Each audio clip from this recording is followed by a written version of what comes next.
Jose, so glad to have you here on Reinvent Your Daily, my friend. So glad to be connected with you. Love all the great stuff you have going on. And everyone's favorite question right now is, how have you reinvented your business right now? Glad to be here, Andrew. For us, it was really letting the market shape us and seeing what they needed. And we launched as a marketplace, and as COVID hit, then it was kind of seeing what people needed, right? And we're going fully online, digital, remote. How do we separate and from the noise and kind of provide something different? So then we just became a community. And instead of having a bunch of sales reps calling companies and trying to sell something, we would just simply bring BizDev online, host events built around this, let those companies then educate the community, right? And whatever they might be, whether it's marketing, HR, I don't know, software development, consulting, legal. And yeah, so then we knew we were going to be a collective, but we had no expectation of becoming like an online accelerator. But that's what the market needed, and that's what ended up being shaped into it. So now here we are.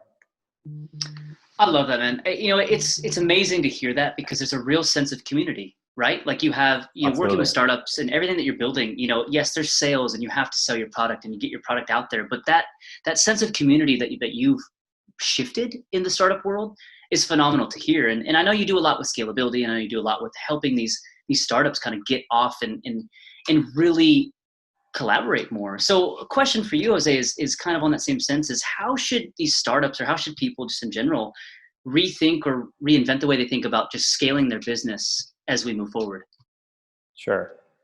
One thing that really you have to emphasize on is just understanding your market, understand your consumer, right? And we took a look at a study McKinsey did on just consumer buying patterns.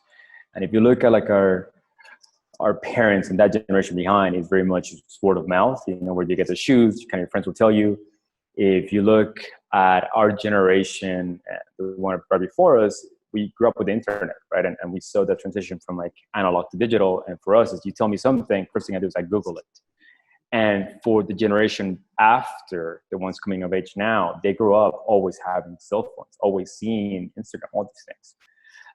So you start there, right? And you go from that. And then now, especially that we're fully online and you have to differentiate yourself, and people have so many choices, right? There's so many ways to go.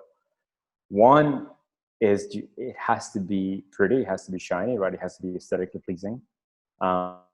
Just because if you are not, and you follow that your competition is, just because the way we think, Instagram is what it is because they applied that.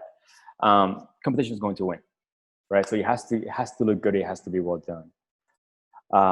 Two, and this is kind of the model we're taking, is there's so many choices now, so many options. And when you think of like Facebook or Slack, for example, you can play with it first. You can build your company on it. You can see the value, and you really kind of play with that. And once you've grown and once you're ready to go, then you pay for it.